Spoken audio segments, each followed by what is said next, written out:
Thanks so much for joining us for today's FoodBiz Plus. I'm going to start sharing my microphone and my camera. My name is Andy Shaka. Again, today is a FoodBiz Plus series.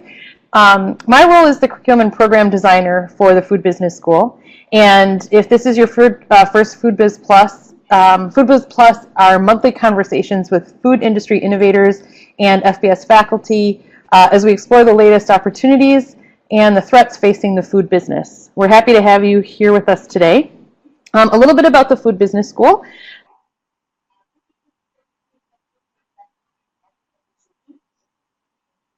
The Food Business School is the new center for executive and graduate education at the Culinary Institute of America.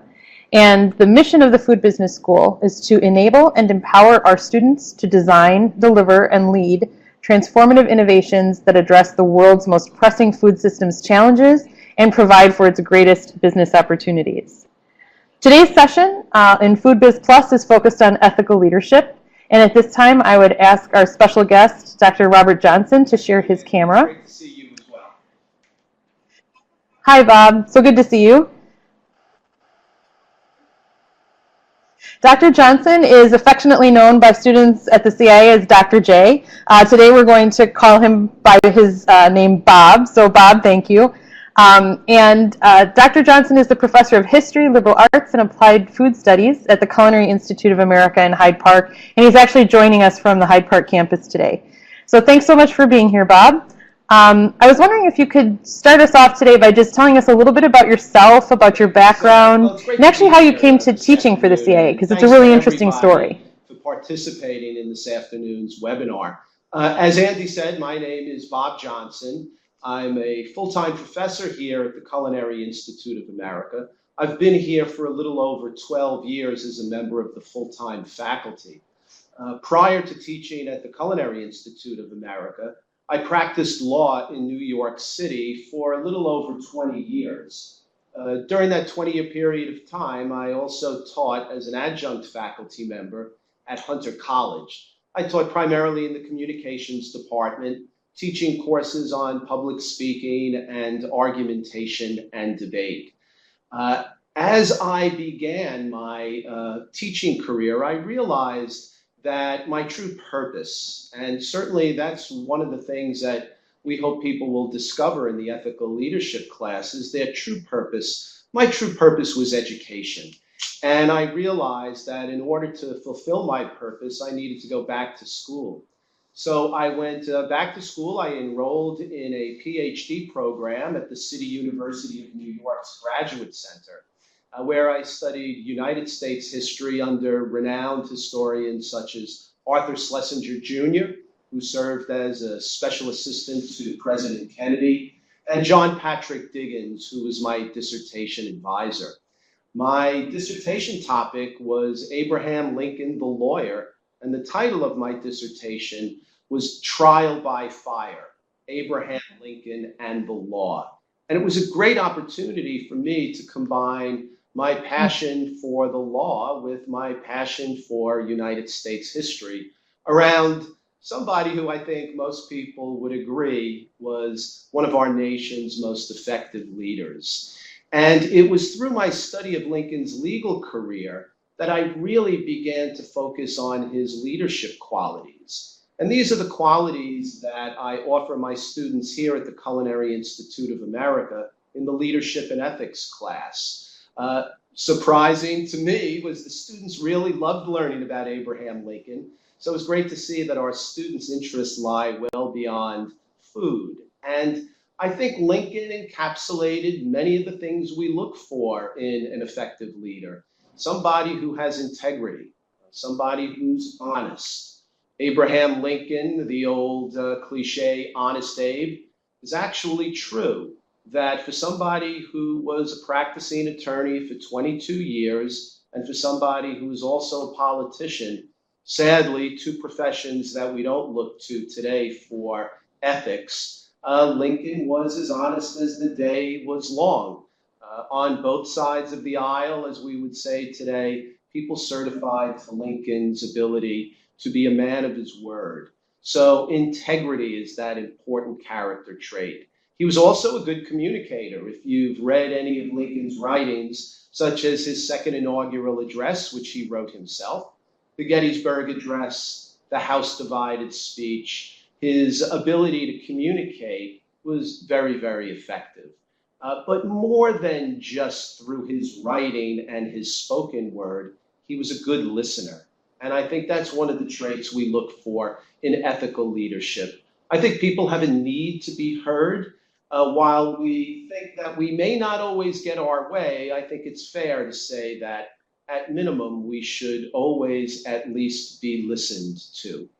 He also had empathy and compassion for his fellow human beings. And I think this is also a quality of a great leader.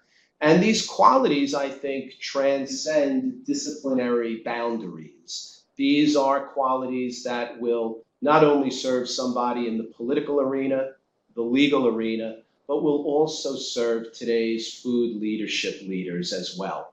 So I was very excited to be able to teach my students here about Abraham Lincoln. I also teach a course called History and Cultures of the Americas. And this semester I'm teaching a course on the United States Constitution entitled American Freedom, A People's History of the Constitution. And as many of you may know, just this past Monday, we celebrated Constitution Day, which is a federally mandated holiday.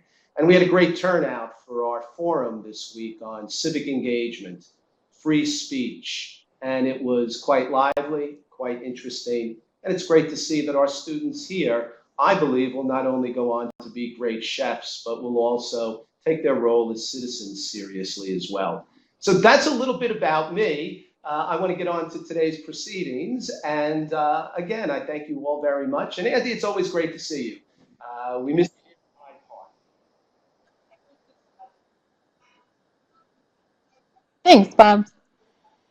Oh, thank you so much. You covered a lot of ground, and it's all really exciting. It pertains very well to the topic for today, which is why ethical leadership is important for today's food business leaders. I think you mentioned the word integrity several times, and compassion, and the ability to listen well. One of the questions that comes in quite often with our potential students and learners who are curious about this course is how a course like this would best help them prepare to lead their organization with the challenges facing the food business. So you talked a little bit about how we need to be better citizens, about how these interests are universal to all of us who intend to improve the reality of daily life for anyone. But as it pertains specifically to food business, we see some controversial topics or issues that pertain to crisis occur from time to time. How will this course help a future business leader navigate that tricky terrain when they're in charge of making decisions that impact the lives of many? This is something that I often hear from my students, is they really enjoy the ability to self-reflect. And in this course, I've got a number of exercises that are designed for the students to think about who they are, what their core values are, and to know a little bit about what they stand for, because if they don't know that, then they're liable to fall for just about anything. When it comes to crisis management, I think we look to our leaders to provide direction. And I think direction starts with being honest. And I think there are a number of examples in the food industry business, from Adwala to Chipotle, where there's been some kind of crisis related to foodborne illnesses. And I think it's just so imperative that leaders really think about how they're going to respond to that. Are they going to do what sadly we see many of our politicians do, is cover it up or lie about it? Or are they going to get out in front? Are they going to apologize? Are they going to communicate to the larger population that problems happen to every organization, and this organization is no exception to that, and that we've identified the problem? And you want to go one step further by communicating and educating those who patronize your establishments that you're on top of it. You're not trying to run from it. You're not trying to hide. You're confronting it head on, and that you've got solutions to the problem. And I think that's what people are really looking for. I think people realize that nobody's perfect. We all make mistakes, but it's how we deal with those moments of crisis that will define us. This can happen, though, in many areas of our lives. Bennis and Thomas, who have written extensively about leadership, call this a crucible experience. What is going to happen when there's a moment of crisis, either in your business or your personal life? How are you going to deal with it? How are you going to be able to see yourself as the hero in your life's journey, the one who comes to the rescue, the one who solves the problem, the one who manages the crisis most effectively? That instills confidence in the consumer community. It instills confidence in those who believed in your organization to begin with, and they begin to see you as a person of integrity. And that infiltrates the culture. Others in the organization will want to be like you. And to the extent that I can, I think your organization will benefit. More and more, I listen to young people. There's a lot of people in our society who question young people. Well, I think young people have a lot to offer, and we should listen to them. One of the things that I hear is that they are very responsible consumers. With what little money they have, they want to make sure that they spend that money on an organization that they believe stands for something. Now, that something could be good environmental practices. It could be sustainable practices. It could be practices that help the larger community, or it could be practices that are upfront with the population, upfront with consumers, say they did wrong, made a mistake, have solutions to repairing those mistakes, and then moving on. And we find that once that happens, once somebody either in their personal life or in their business life is able to overcome one of those crucible experiences, well, now they begin to develop the fortitude to deal with the inevitable next crisis that happens. I believe that habits also matter. We develop good habits and bad habits. So the effective leaders are the ones who are honest. And while it was good enough for Abraham Lincoln, I think it's good enough for our contemporary leaders in the food business world as well. People wanting.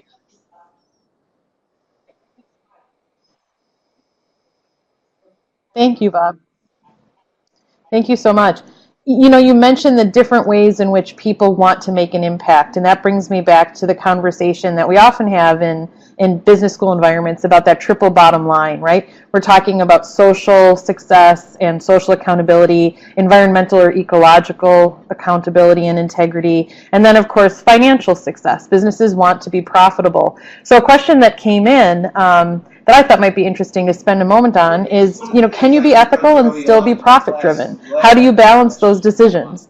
And I tell my students that just because the word ethics is in the title of the class doesn't mean that you should take a vow of poverty. I want all my students to make money. They must make money. I want them to, as I say in class, make a boatload of money. But they've got to do it the right way. And there are right ways to make economic abundance. The person I point to in the hospitality industry as one of my heroes is Danny Meyer. Danny Meyer, the president of the Union Square Hospitality Group, has come up with a fantastic paradigm by which he's able to take care of a number of different stakeholders, as we call them, and the economic abundance that the Union Square Hospitality Group has generated is really quite phenomenal. Not only for Danny Meyer and his top staff, but the many of our students who go on to work for the Union Square Hospitality Group. And in Danny Meyer's schemata of what matters, he believes first and foremost that how we treat our employees is of central concern. If people feel as if they're valued, if people come to work feeling as if they're respected, well, they're going to be excited, or as he likes to say, jazzed about coming to work. And that vibe is going to infiltrate the dining room. That vibe is going to be felt throughout the organization. Of course, the Union Square Hospitality Group is also known for its fantastic customer service. And I think that that is imperative. So first, taking care of employees. Second, taking care of your customers. These are essential to success and creating that economic abundance. But he takes it further than that. He believes that the community in which one does business matters. He believes that the rising tide will lift all boats. And as business practitioners, we create businesses. We ask the community to support our businesses, so we should support the community as well. And that community could be a local hospital or some of the other good work that Danny Meyer and his organization has done by helping people who can't get out of their apartments in New York City to come and bring them meals, or some of the work he's done with people who have been diagnosed with AIDS. The community matters, and if the community believes that they're on your side, well, the community is going to support you in good times for sure, but they'll be the ones who'll come to your aid when perhaps things aren't going well. He also believes that any meal is only as good as its worst ingredient. So he believes it's important to show hospitality towards his suppliers. The suppliers could be the person who brings the meat or the fish or the vegetables, or even the people who repair the air conditioning when it breaks down. That these people are important and they should be treated well. And then, of course, now let's get to the bottom line, the investors. People who have put their money where their mouth is. People who are willing to support you economically and invest in your organization. These people matter. And Danny Meyer believes that by focusing on doing well by his employees, making sure customers leave his restaurants raving, making sure that the community knows that he's got their back and that the suppliers are treated with respect, he finds that he can make even more money.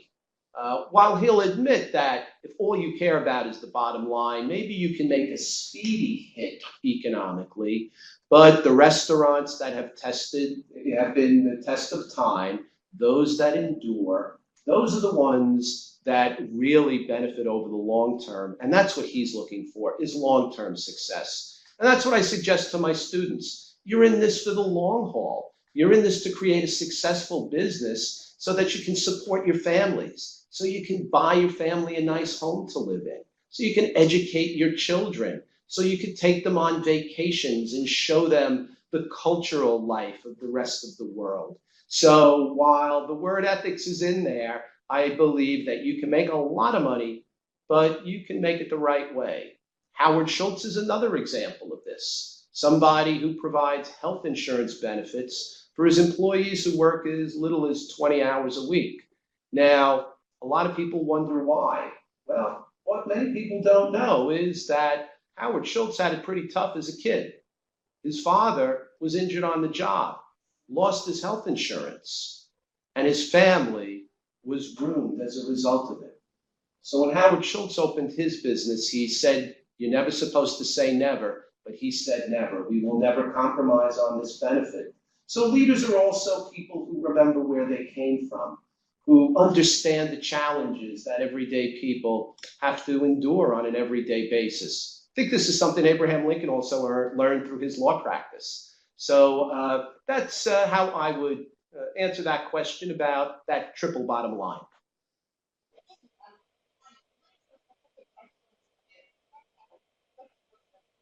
Thank you, Bob.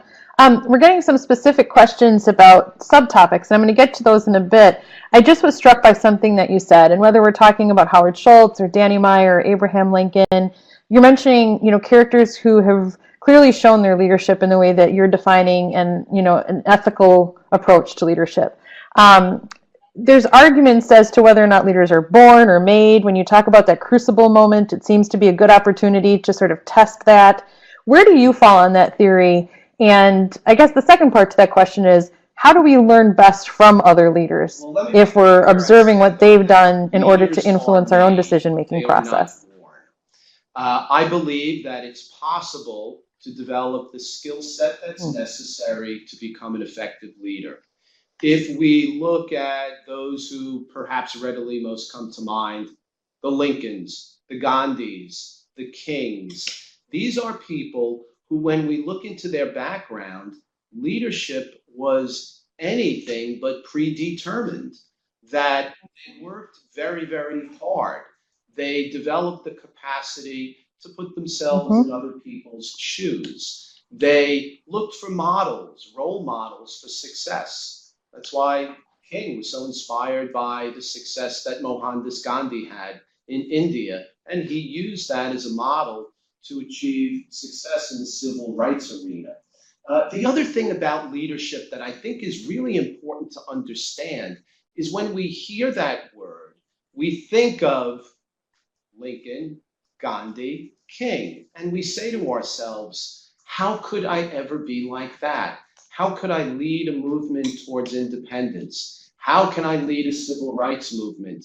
Will I ever become the president of the United States? I believe that leadership happens also much closer to the ground, that it is how we treat other people in our day-to-day life, how we listen to other people, how we may be willing to put our arm around somebody who we know is going through a tough time and say, hey, don't worry about it. I know what you're going through. You're better than that. I think that everyday leadership is something that people should understand is an important training ground. One never knows when one's moment will come. As fate would have it, Gandhi was called upon to lead India's movement towards independence. He was very shy. He was very withdrawn. He almost ran out of court during his first court case. This is not the experience one would think that the young man had who would go on to lead India's movement towards independence. Martin Luther King Jr., as fate would have it, a newly minted Ph.D., as we would call them, was assigned to Montgomery, Alabama. Montgomery, Alabama, as you may know, is where Rosa Parks began her quest for civil justice and civil rights by refusing to give up her seat on the bus. King just happened to be a new minister in Montgomery, Alabama, and he led the Montgomery bus boycott, and he led it successfully. This then led to the emergence of the Southern Christian Leadership Conference, King's Birmingham campaign, his Great March on Washington, and on, as we know, his life unfolded. Most people don't know that Abraham Lincoln, he served 4 terms in the Illinois state legislature and 1 term in Congress. He left Congress in 1849 with a political career that he thought was over. In the 1850s, he lost not 1, but 2 races for the United States Senate. The second one in 1858, just 2 years before he was elected president. But this is not the political resume of somebody who would become the great president during our Civil War. But yet, two years later, he was elected president. In all 3 cases, these are people who were ready when their time came because they knew who they were, they knew what they stood for, they had a strong moral compass, and they had their core values intact.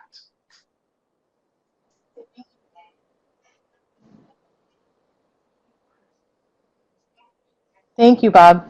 Now, I'm going to bring up a topic that I know is very important to you in your instruction, but also in your study, and it also features very heavily in this course.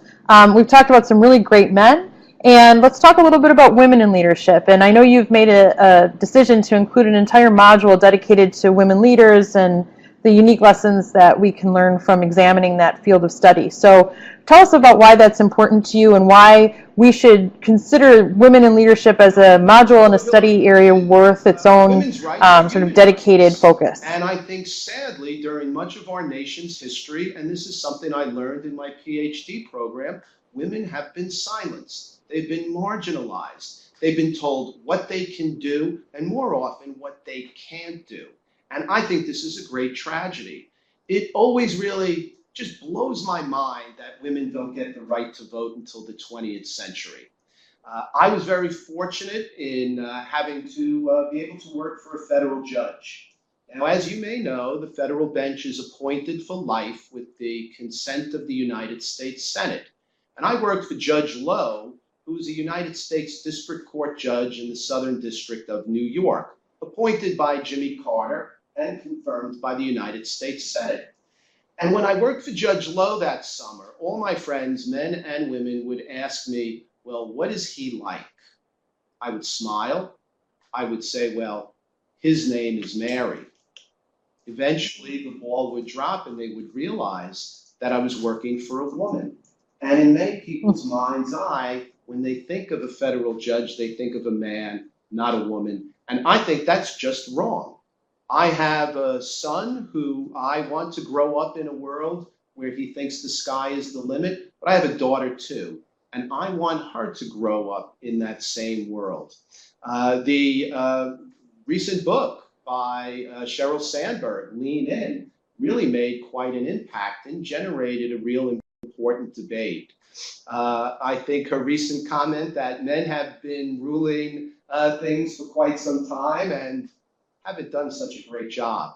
I think we would be well served to encourage and help women become leaders and look for opportunities for them to come into leadership roles. I think this is true in business. I think it's true in politics. I think it's true in any endeavor. And that's why I devoted an entire module to women and leadership. Part of the debate, and this is something that as men we need to confront, is that if we really believe that women should be able to reach their potential, to do what they want with their minds and so forth, that we not only have to encourage it, but we have to practice it. And while we may say we want women to achieve success, as Sheryl Sandberg points out, too often women still have to take care of the domestic sphere. When they come home, too often they still have to cook the meals, arrange for play dates and things like that. So I think men need to share more of the responsibility of the domestic sphere. And I think that will create the landscape in which a great part of our population will be able to contribute. And I believe that they have much to offer. So I want my students to think very seriously about the role that, that women play in our society, how they achieve success, and the book by Betty Friedan, The Feminine Mystique, that silent question that women in the 1950s and early 60s were asking themselves, is this all? Is this all there is to my life? I believe that there should be much, much more. And that's why I believe that women in leadership really matter.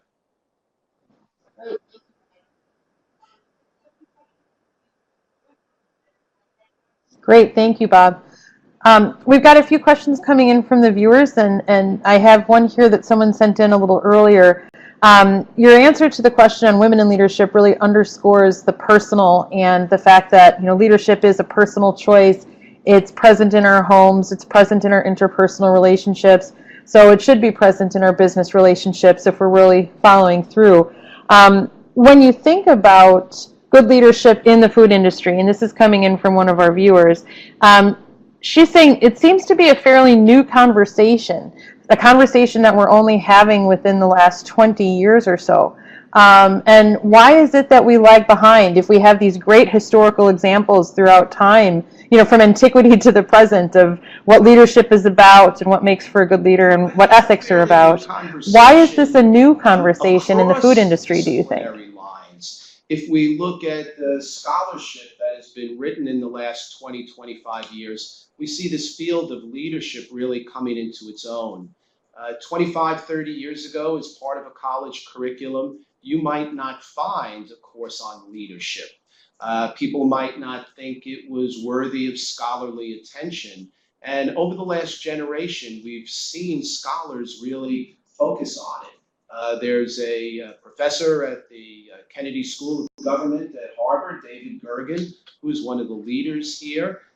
And more, I think we're looking to this idea of leadership. So I don't think it's just the food industry that's lagged behind. I think that it is society in general that has lagged behind somewhat. And I think what accounts for that is something I spoke about earlier, where when people hear the word leadership, they see leadership as something that's up on a pedestal. That's something that they may think about in their dreams, but something that is not part of their reality. And that's why I suggest that leadership is something that should happen every day, and maybe to think about leadership as also the way we live our lives. And I think that that could help us. I think this is something that I've enjoyed teaching this class here now for 10 years. And one of the comments I hear from my students is, I never really took a course about myself before. So to think about who you are, to think about your role in the larger world, to think about your purpose, I'm glad to see that we're giving this the attention that we should, because I think people are realizing that it matters what happens at the top too in an organization, that the leader sets an example. One of the things that I like to do is I like to read page 2 of the New York Times Sunday business section. Adam Bryant interviews a business leader each week and asks questions about leadership, corporate culture, and how that business leader tries to create a corporate culture. And there's some great information in there, and it seems as if leaders across the country are paying closer and closer attention to it. So in his interviews, he interviews across the spectrum, big companies, small companies, food companies, non-food companies, and we begin to see a pattern emerge, or I do anyway, that the leader has a responsibility for the organization. The leader is responsible for creating the culture within the organization. And I think that's why courses even like organizational behavior are so important. So I'm glad to see leadership is coming into its own and that people are taking it more seriously. And I think that that's why in the last 20 or 30 years, we hear more and more about leadership. Great, thank you. Great, thank you. Now, you've been teaching great courses at the CIA for years, and I really appreciated the takeaways that you shared from what your students have told you and sort of the thought that goes into developing that course.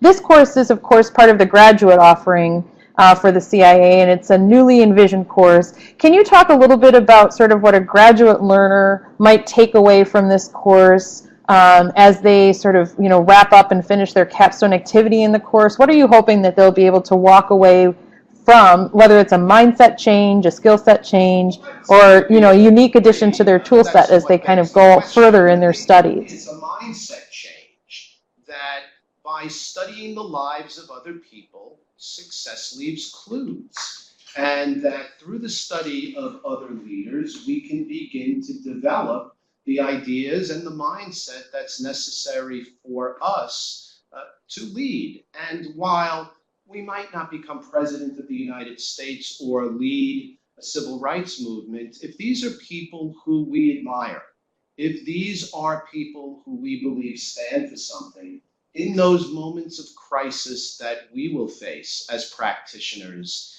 if we use their lives as examples for that moment, we can become a Gandhi, we can become a King, we can become a Lincoln. On the graduate level, I also want the students to walk away with something that they can produce. So as a capstone project for this class, I have each of the students prepare and then videotape a 10 to 12-minute commencement speech that illustrates and articulates what they believe are the essential components and character traits of an effective leader. William McRaven is the example that I use. He was an admiral, a Navy SEAL. He's the chancellor now at the University of Texas. And he talks about the experiences in his life that have helped forge him into a leader. So as graduate students, I want them to realize that they are taking a fundamental step. They're taken a step into the business world that is different from book learning. They need to be more active. They need to be as responsible as they can, and that ultimately people are going to be looking up to them. Undergraduate students may not have that mindset, but by the time one graduates from a master's program, one should begin to see themselves as a master. And as part of being a master, your mindset changes. You see yourself as having the capacity to affect change. And if I could instill in somebody the belief through self-reflection that they have the capacity to make a change, and a change for the better, then I think I'm doing my job. Thank you, Bob.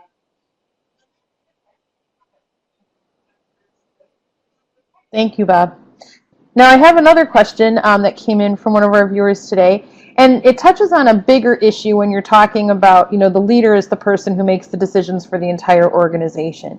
The question was about whether or not we think that the restaurant industry in the United States will ever give up on a tip model, and it kind of calls to mind the general state of labor in the restaurant industry and how ethics impacts labor. So what do you think are some of the hot issues that we need to be concerned with, and how do you answer that question about tipping? The hospitality industry that I have great respect and great admiration for is Danny Meyer, and the Union Square Hospitality Group has already stopped the tipping model through what he calls Hospitality Plus, and he believes that by giving up the tip model and using this Hospitality Plus, so a charge would be added, that he will be able to more equitably distribute the profits that his organization generates. In terms of labor, if someone has to rely on a tip in order to move up from that tip wage to a living wage, well, it puts them in sometimes a difficult position that they need to rely on tips so much. So I think Danny Meyer's experimentation with this is an important development in the hospitality industry.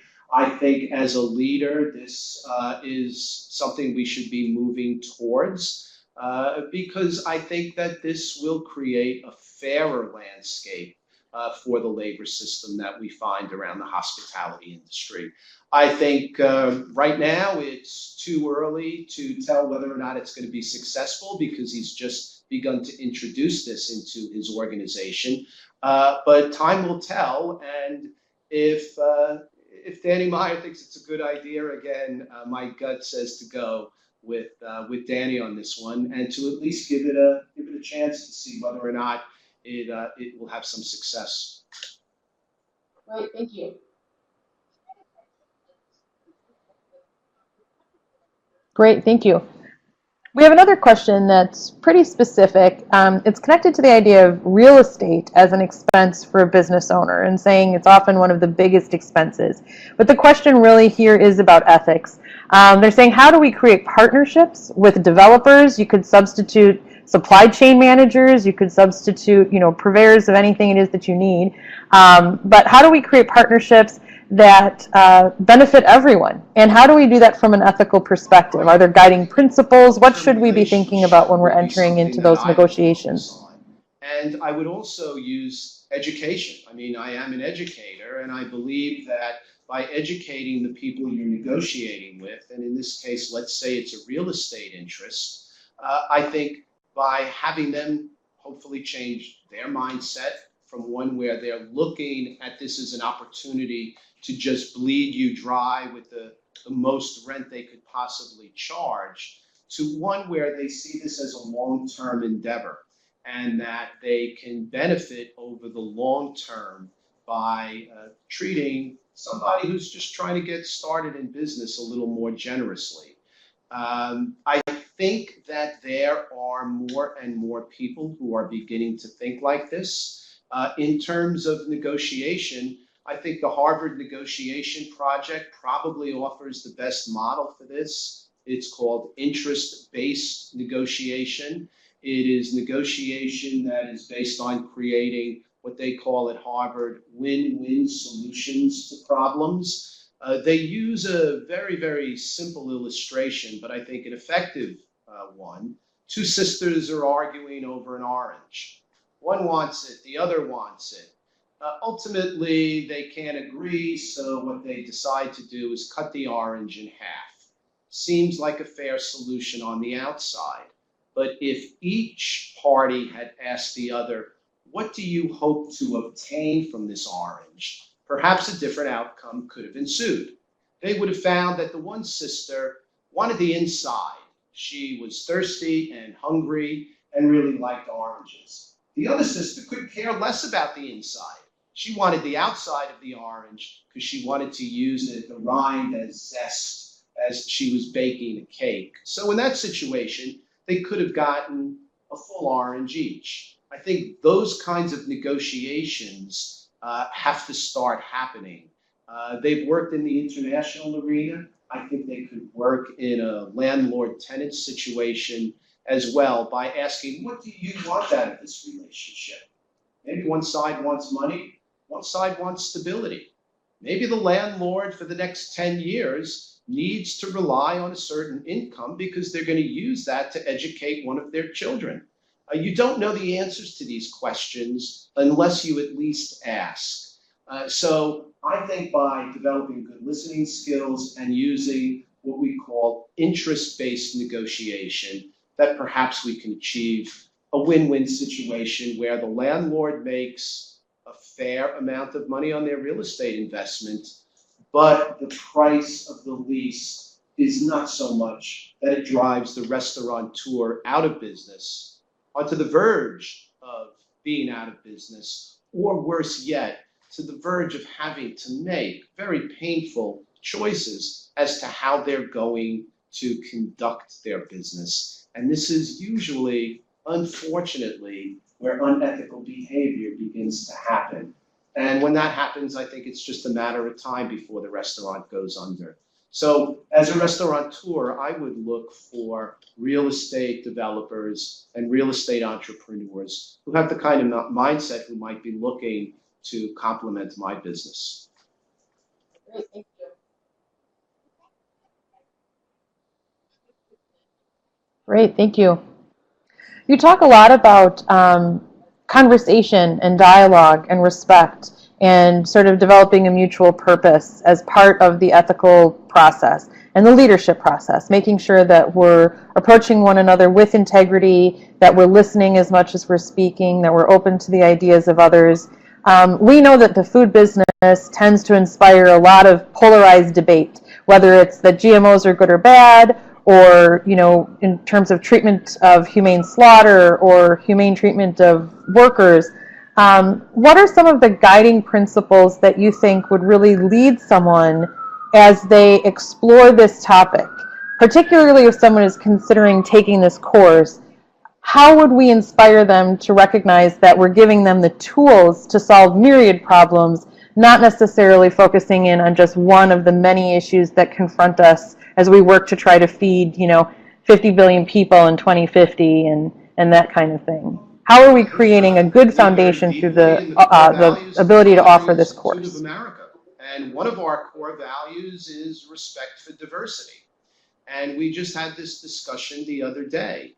Respect for diversity. I think when people hear that word diversity, they think about our ethnic differences, our racial differences, the differences in gender and sexual orientation, where I think true diversity incorporates not only that, but it incorporates the willingness to listen to a number of different opinions. What good is it if we look different and come from different backgrounds, but we think the same?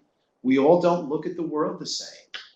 People have different political views. People have different views on the issues that you raised, from GMOs to sustainability. I think what we need to do is develop strategies by which we ask questions. One of the strategies that I've used in my life when I encounter somebody who may have different either political opinions or religious opinions, other opinions that I don't particularly share, I just get good at asking questions. This is part of my legal training. This is what lawyers do. We ask questions. Why do you think that? and get people in the habit of asking Mm-hmm. questions first, giving somebody an opportunity to at least explain themselves. Understanding the other person's point of view doesn't necessarily mean you have to agree with it. Just because you ask somebody why they believe something doesn't mean that you now have to become one of their adherents. I think the mature mind is the mind that listens to the answer, tries to understand where the other person is coming from on whatever the issue might be, ask more questions so that you really do understand it. And then I think one of two things may happen. One, you may change your own opinion, which is the sign of a good educated mind. If they have good evidence for what they believe in, well, then I'll change my mind. You've convinced me. The other thing that could happen is after listening to the other side, giving them a full and fair hearing, you may become even more convinced that your point of view is the correct one. So as we go through life, we have to test ourselves. We test ourselves in business. We test ourselves in ethics. We have to test ourselves in what we believe in as well. And I think this gives us an opportunity to do that regardless of what the issue is. And I think this comes from good self-reflection. Just because somebody thinks different than I do doesn't necessarily mean they're a bad person. One of my friends who is on the polar opposite politically that I am is one of my very dearest friends. And even though we disagree very vehemently about politics, if push came to shove and I had one phone call to make, besides my wife, this would be the person I would call because I know he's a good person. So to separate principles from the people, be hard on the principles, be hard on the issues, but be soft on the people. And that's something else that is taught in the Harvard Negotiation Project's work.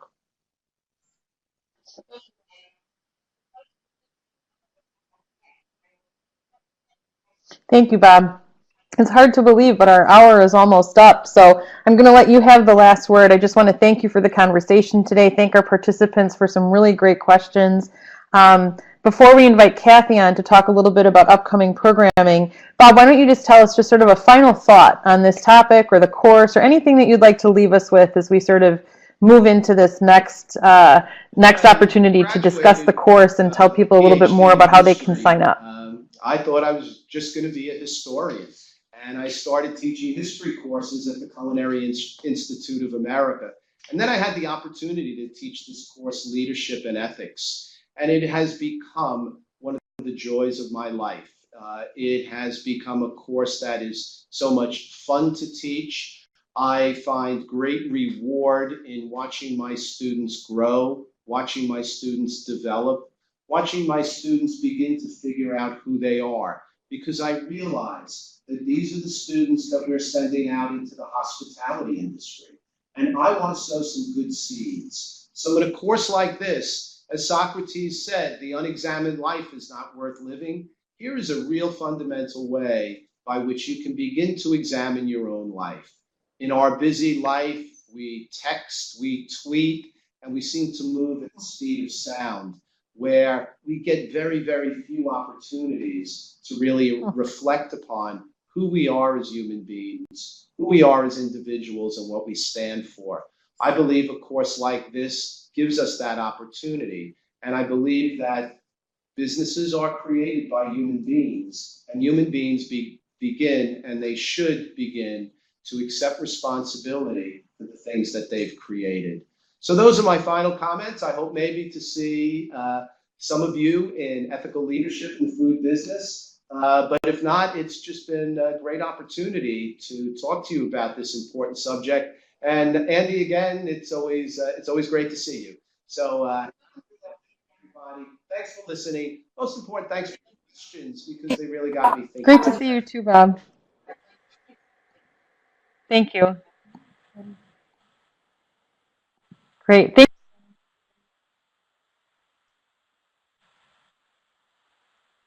Hello, everyone. I'm Kathy Joran, the director of the Food Business School. And thank you so much, Bob and Andy, for a wonderful conversation this afternoon and a preview for our upcoming ethical leadership program. Sorry, we've got a little echo here. We'll turn off the other microphone. I wanted to let you know that if you would like to sign up for this ethical leadership course and learn more from Bob, you can go to our website at foodbusinessschool.org and use the code shown on the screen there, EL 2017 Fall 30, and receive a 30% off the full tuition rate. We also have two other courses running this fall that are in person.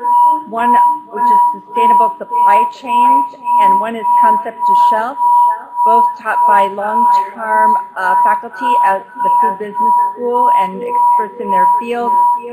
And you can find out more about those on the website. Again, foodbusinessschool.org, and for a limited time we are also offering a reduction on the full tuition rate for those two courses. Thank you again for listening, and I hope we'll see you at a future course.